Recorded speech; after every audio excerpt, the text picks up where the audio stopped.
Shamsu chairman উপজেলা আওয়ামী লীগের সভাপতিও ছিল, পৌরসভার মেয়রও ছিল এবং রফিক মিয়া উপজেলার চেয়ারম্যান ছিল। কিন্তু দুর্ভাগ্য, আপনাদের কি উন্নয়ন হয়েছে বলেন তো?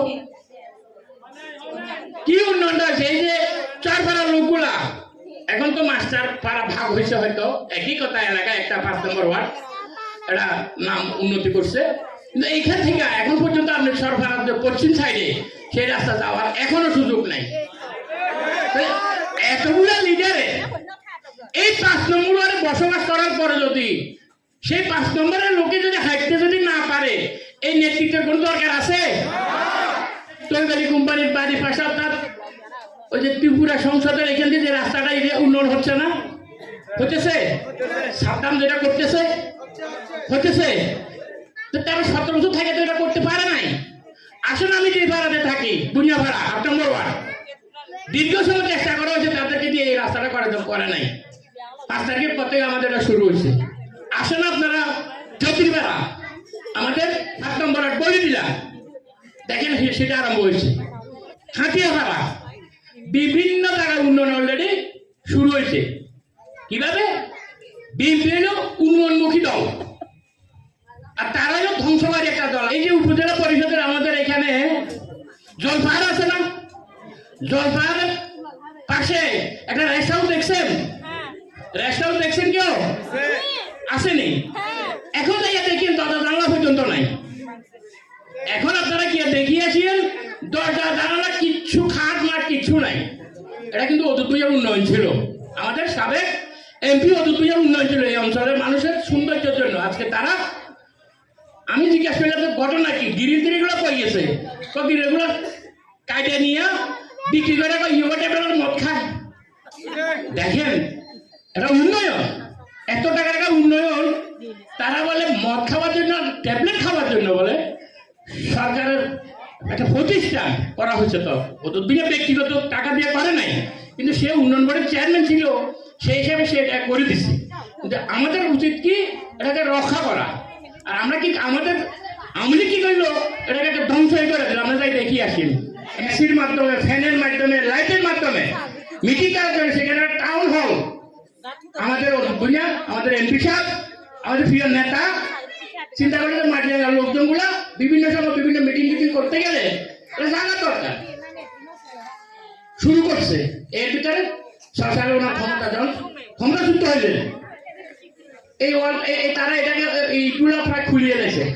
উন্নয়ন তো দূরের কথা, কমপ্লিট তো দূরের কথা, শেষ করা কাজ সেটা তো দূরের কথা, বাকি টাকাগুলো খাইয়া সেটাও করা নাই। তাহলে কি তারা কি আমলি কি উন্নয়ন চায়? আমার মনে করেন চায়? চায় না।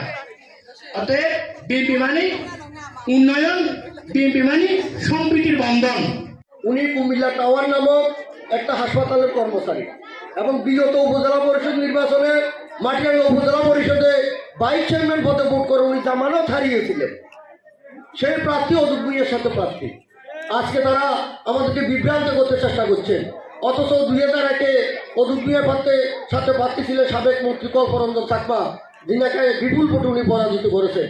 তো আমি আশা করব আপনারা ওই জামাত, ওই এনসিপি, ওই আজব এগুলো কিছু বাদ দিয়ে আপনারা আবারও ধানের শীষে ভোট দিবেন। তারুণ্যের পতন ভোট ধানের শীষের পক্ষে হোক। জননেতা ওয়াদুদ ভূঁইয়াকে ভোট দিলে আপনাদের যে অসমাপ্ত উন্নয়নগুলো বাকি আছে সেগুলো আমরা ওনার মাধ্যমে আপনাদের এই এলাকাকে উন্নয়ন করব, এবং যারা লেখাপড়া করে উপযুক্ত হচ্ছেন, যোগ্য হচ্ছেন, তাদেরকেও বিনা পয়সা যেন চাকরির ব্যবস্থা করে আমরা সেটাও সুপারিশ করব, আমাদের নেতারা সুপারিশ করব। এবং যারা গরিব আছেন, অসহায় আছেন, তাদেরকে সাহায্য, সরকারি সাহায্য সহযোগিতা আমরা করব। আমরা এই ওয়াদা আপনাদের সাথে করে এসেছি। গত 17 বছর এই খাগড়াছড়ির মাটিরাঙ্গা উপজেলা সহ মাটিরাঙ্গা পৌর এলাকা সহ বিভিন্ন এলাকায় আমরা চলতে পারিনি, হাঁটতে পারি নাই। আজকে হয়তো চলার হওয়ার মতো পরিবেশ হয়েছে। সেই 5ই আগস্টের পর থেকে আপনারা জানেন, 5ই আগস্টের পরে 2 থেকে 3 দিন দেশে কোনো সরকার ছিল না আমি মনে করি।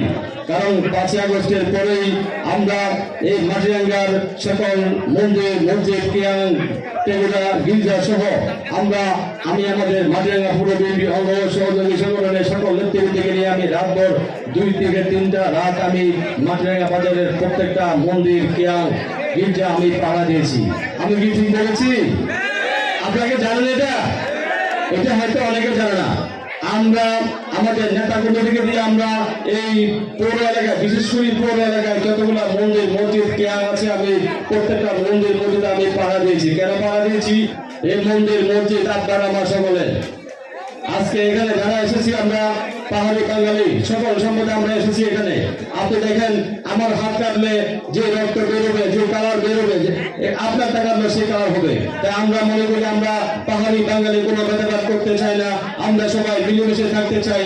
অতীতে গত 2003 থেকে 2006 সাল পর্যন্ত আমাদের এই দেশ নেত্রী বেগম খালেদা জিয়ার নেতৃত্বে আমাদের বাংলাদেশ যেভাবে চলেছে, এবং কি ইতিপূর্বে যে জালিম সরকার চলে গেছে তাদের থেকে আমরা এই দূরে থাকতে চাই। তাদের মতো সেই পরিবেশ আমরা রাখতে চাই না। আমরা চাই নতুন বাংলাদেশ